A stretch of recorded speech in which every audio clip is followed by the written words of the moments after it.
Здраво, наши пријателчиња, и здраво на вашите сопственици. Седнете и раскомотете се во својот дом, затоа што никаде не е како дома. И погледнете што ви припремивме за денес.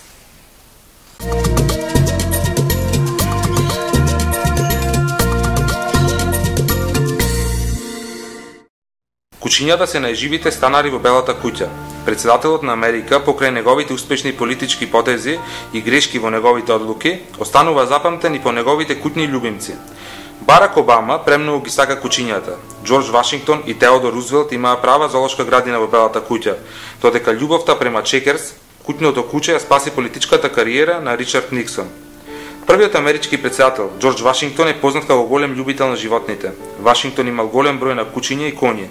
Неговите миленици беа интересни, не само по бројноста, туку и по необичните нивни имиња, додека неговата сопруга ги сакала папагалите. Томас Џеферсон имал екзотични миленици кои му ги подарувале.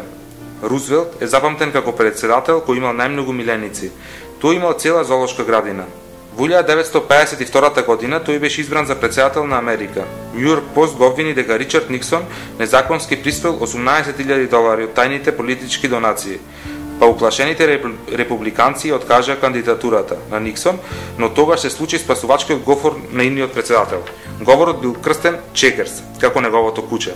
Чекерс бил подарок од еден тексашки бизнисмен, па кучето е оценето како еден од доказите дека политичарите добиваат разни подароци од богатите и муќни луѓе. Никсон, како што и се очекуваше, не сакаше се откаже од животните, а неговата одлука ги освои гласачите на Америка. Како што знаете, децата, баш како деца, си ги сакаат своите кучиња. И јас сакам само да ви кажам дека без разлика на тоа што ќе ми кажат останатите, ние ќе си го задржиме нашето куче, затоа што многу го сакаме, изјавил Никсон. И за крај да кажеме дека Обама, актуелниот председател на Америка, тој е првиот председател кој наместо првото ветување да го исполни спрема гласачите, тој го исполни ветувањето кое му го дал на неговите ќерки, дека ако стане председател на Америка, ќе му купи куче. Па и тој им набави чистокрвно португалско водено куче од фамилијата на Кенеди.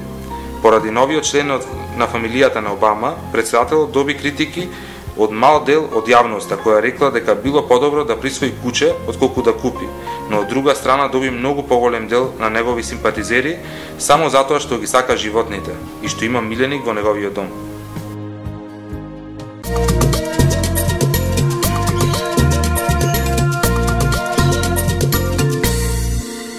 Екипата на емисијата Пријатели денес е во градот под Марковите кули.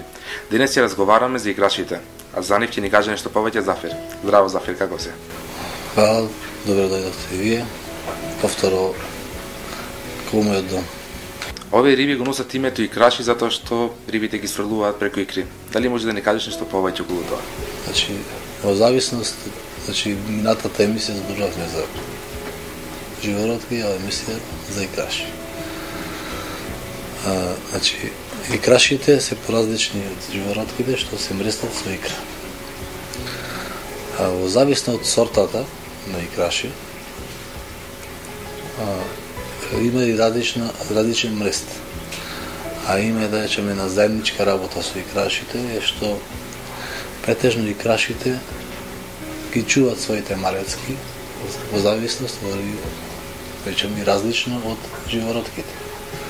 Че ги чуваат и ги гледат и ги пазат од другите врсти на риби да не ги, да речеме, наезди, да не ги изедат. Знаеме дека рибите се нежни и луѓето кои што ги огледуваат рибите треба да бидат внимателни со нив. Кажете ни на која температура треба да се чуваат? Да спомнам, значи, прецизно за икрашите се гледуваат. Има икраши што можат да се гледуваат на 18-20 степени, има икраши што може да се гледуваат на 30 степени Целзиусови.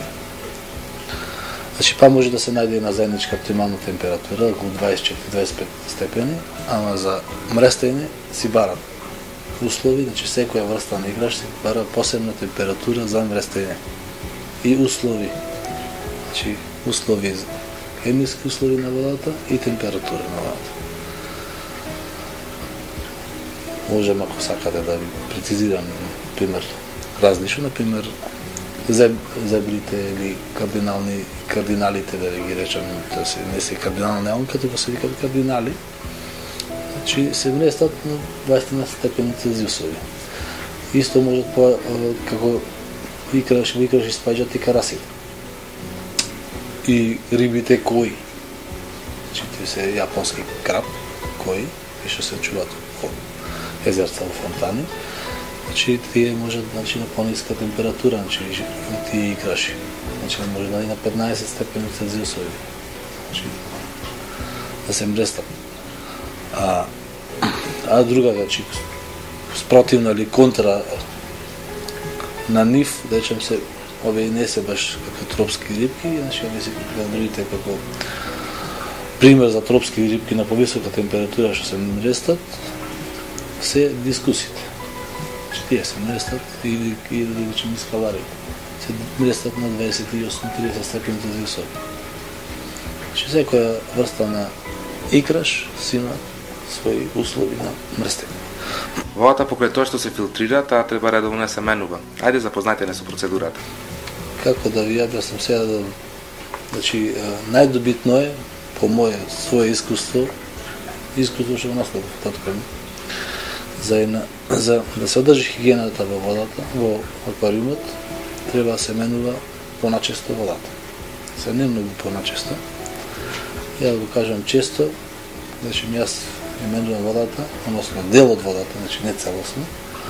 Значи на една недела до 2 недели, 1/3 до 1/2, значи може да се смени водата. Значи со тоа се помага во значи контрола на загаденоста на водата, контрола на химикалиите во водата.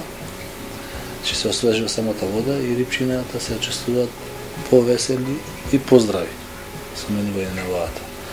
А во понови услови, значи во ова време на технологија, се употребуваат разни софистицирани и наречам алатки или опреми, значи со ионизатори, филтри специјални филтри со сонтажа на водата, што ја кажуваат хемискиот состав на водата, киселост, тврдина, и со разни средства за дополнение, значи или неутрализирање на некои негативни супстанции во водата. Колку им е животниот век на рибите и обично луѓето кои што за прв пат земаат риби во нивните домови има голема смртност. Дали може да ни кажете неколку совети?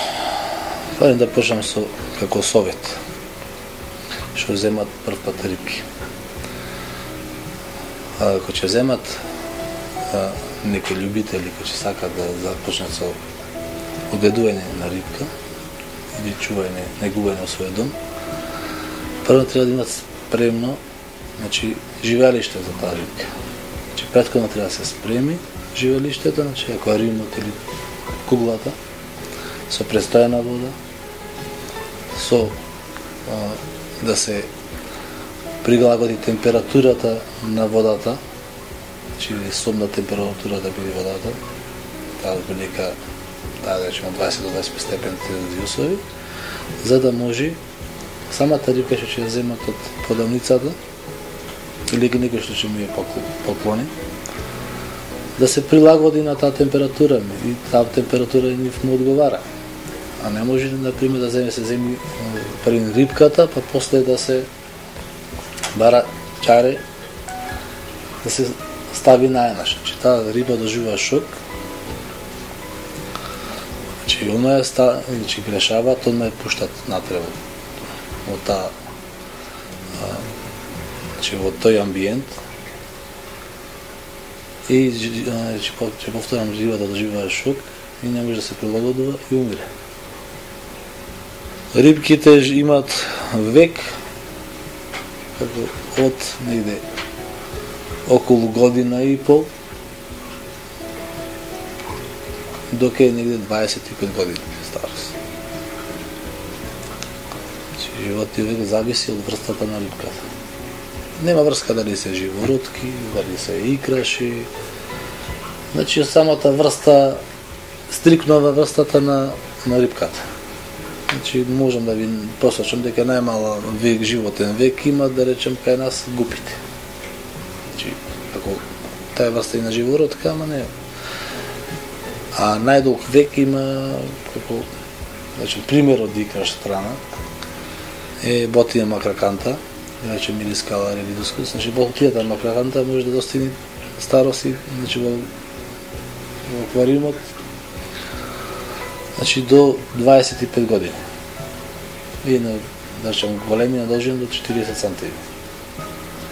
Значи во зависно, да ви кажем, значи во зависно од врстата и староста. Кажете ми, кои болести најчесто ги зафаќаат икрашите и како можеме да интервенираме? Најчесто, значи прво да не дозволиме да ватат болести. Како совет пак ќе се вата на советите. Што тоа што превентива, откако ќе се земат рибките, пред да се види дали се како што треба, дали се ворат рибките.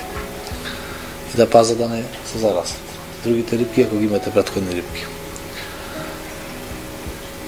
А најчесто, значи, ако болест имате, ни да речем, претежно таа транспортна болест, ја викаат, што претежно тие се болести што многу му се менува од една продавница во друга, значи што се прекупуваат риби. На секој самата риба доживува еден стрес на организмот и влијае еден паразит, бели точки ги викаат, тие ситни бели точки. Таа лесно и се лечи, ама и многу е опасна ако не се забележи во почетоците. Значи, да треба да се гледа прво од кај се зема рибката, дали се ворат рибките, значи симптоми дали има, дали се весели, дали се живи рибките, дали има некоја аномалија на своето тело. И може да се спрема болеста и да се интервенира, значи може да си прашат во продавниците, кај што се домашни белемници, кај што се продават. Значи за таа болест има, значи за секаква болест има секакви лекарства. Откако ќе се родат малите, на кој начин ние треба се грижиме за нив?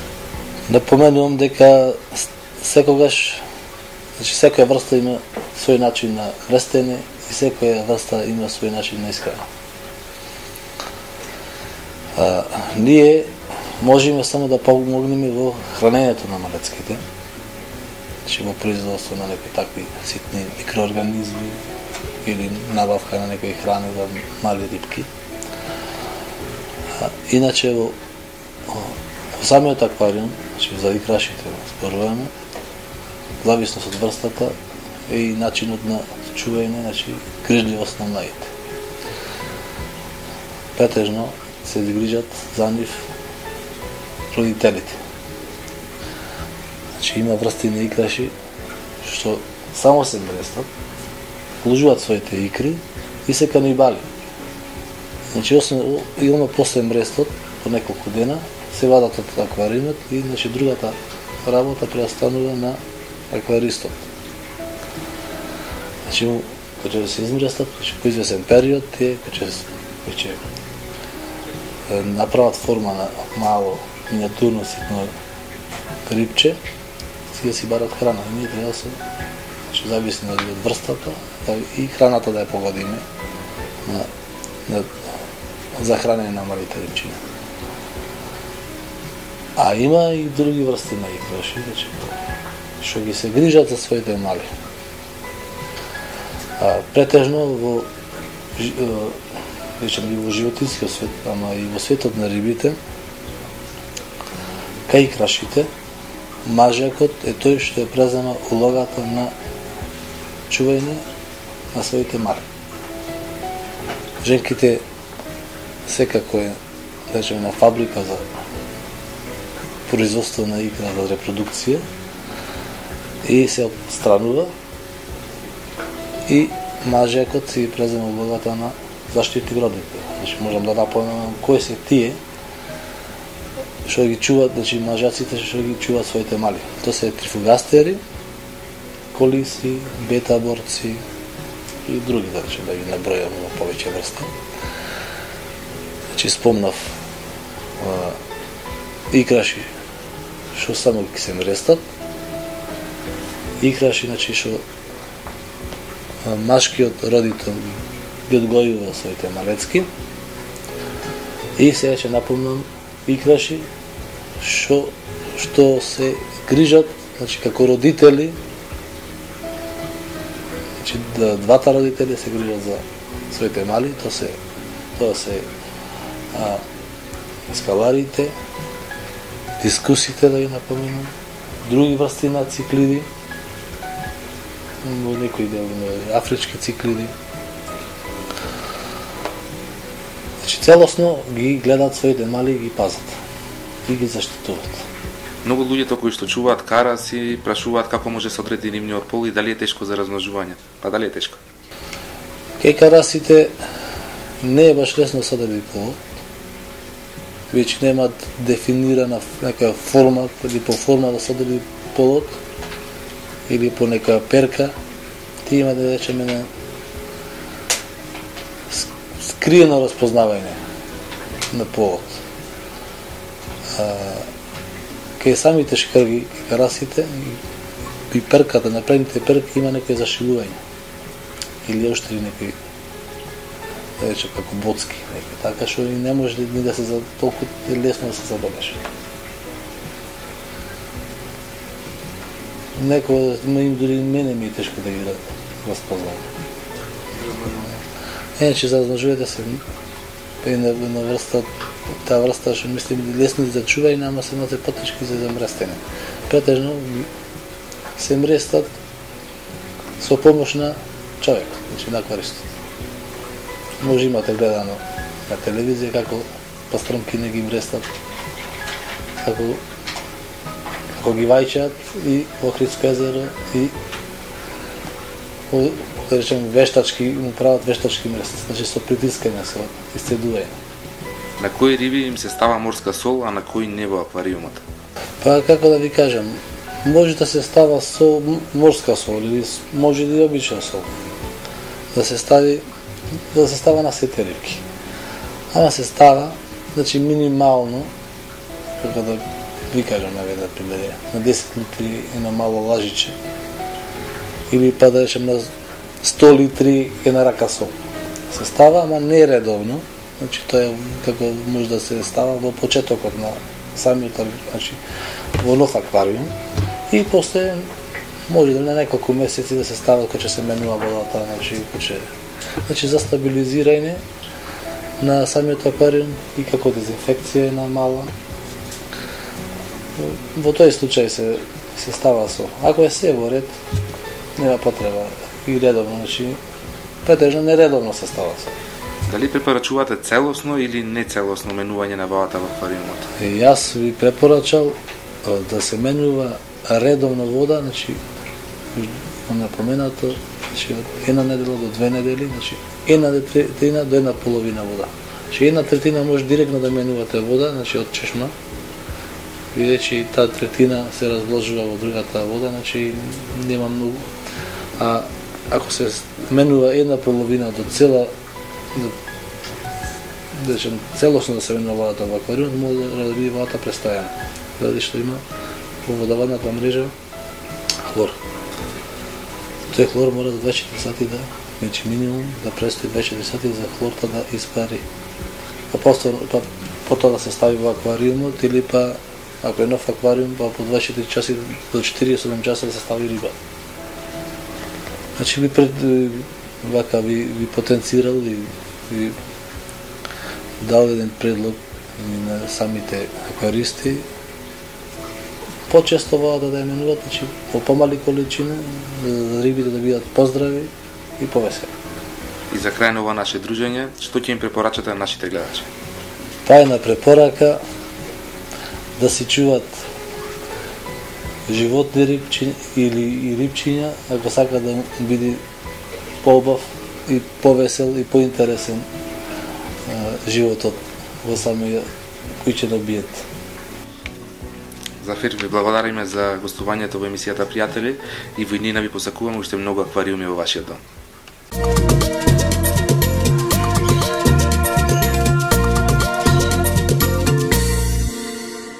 Во еден дом, недалеко од нашите простории, живееа што туку венчан пар. Тие се сложуваа многу убаво, но има еден проблем – немаа дете. Со секојдневни разговори, тие се одлучија љубовта која не можат да им ја дадат на детето, кое го немаат, да им му ја дадат на некој милениче. Па по долго размислување што да биде тоа, тие се одлучија да си вдомат малечко кученце. Откако си го зедоа, му го дадоа името Рики, па започнаа со заедничките долги прошетки, трчање по него додека им бегаше во некој парк или по некое друго куче. Им го штетуваше мебелот, баш сите оние работи кои би ги правило и едно малечко детенце, па тие беа пресреќни со тоа. После некоја година, девојката го израдува својот сопруг дека очекуваа дете. Тоа беше прекрасна новост и за двајцата. Откако се роди нивното дете Алексеј, тие станаа неразделни пријатели со Рики. Заедно ги делеа убавите и неубавите моменти, заедно се смееја и лаеја, плачеја, завиваја, но со текот на растењето ја делеа храната и креветот. Со еден збор, тие станаа неразделни пријатели. После 10 години, кучето се разболе, повикаа ветеринар да го прегледа, но за жал, после прегледот беше констатирано дека кучето е болно и нема да живее уште многу долго. Сите почнаа да плачат, а најповеќе Алексеј. Започна да бара начини како може да го спасе кучето Рики. Целото негово време го посветуваше на тоа и се запрашуваше зошто баш неговиот најдобар пријател е болен, зошто кучињата живеат помалку отколку луѓето, но сепак Алексеј иако толку мал не се откажуваше. Одеше кај различни ветеринари, но одговорот од секаде беше дека Рики нема да успее да биде уште долго време со него. Секоја вечер го прегрнуваше и плачеше во неговата прегледка. Дојде последниот момент на Рики. Повторно беше повикан ветеринар, но кучето веќе го испушти последниот здив. Мајката и таткото на Алексеј започнаа да плачат, но не и Алексеј. Тие го запрашаа што се случува, дали тој знае дека неговиот најдобар пријател не е повеќе меѓу нас. Алексеј само испушти здив и рече: "Јас моето куче Рики го сакам и секогаш ќе си го сакам. И да, знам дека не е повеќе меѓу нас, но исто така го дознав и одговорот кој долго го барав. Зошто кучињата живеат пократко од нас? Ние луѓето се раѓаме за да живееме подобар живот. Се учиме како да ги сакаме нашите блиски и да не ги повредуваме. А кучињата се раѓаат знаејќи како да го прават тоа, па затоа и не живеат толку долго."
жал, ние сме тука повторно за да одјавиме оваа емисија, но исто така сме тука за да ви најавиме интересни содржини во наредната. И за крај ќе ви кажеме на поучна приказна. Стариот овчарски пес ловел зајаци во шумата кога набрго се заглавил длабоко во истата. Сватил дека нема излез, дека е загубен, но здогледал коскиот диво животно. Исто така слушнал чекори. Се наближувал леопардот. Леле, што да правам, тоа си рекла. Кога стигнал леопардот доволно во негова близина за да го слушне, тоа зело коска во неговата уста и рекла: "Каде има уште еден ваков леопард за да можам да го изедам? Многу е вкусен." Леопардот нова се исплашил и заминал длабоко во шумата. Но исто така сето ова го слушнал еден мајмун кој што бил на некоја гранка и поител од гранка на гранка за да му каже на леопардот. Кога кучето видело како мајмунот скока од гранка на гранка, веднаш ја насетило неговата намера, па сакал да го следи и да му се освети нормално. Тој видел како леопардот се враќа назад и го следил се додека не се доближил доволно блиску за да може да го чуе што збор. Па каде е се уште овој мајмун? Одамна го пуштив за да ми го донесе леопардот. Со ова дојдовме до заклучок да не се зафаќаме со старите кучиња, затоа што со нив доаѓа мудроста и знаењето. А нашиот втор заклучок е дека што и да правиме, секогаш ќе се најде некој мајмун кој ќе биде сведок на целата ситуација. Се гледаме наредната емисија. Чао.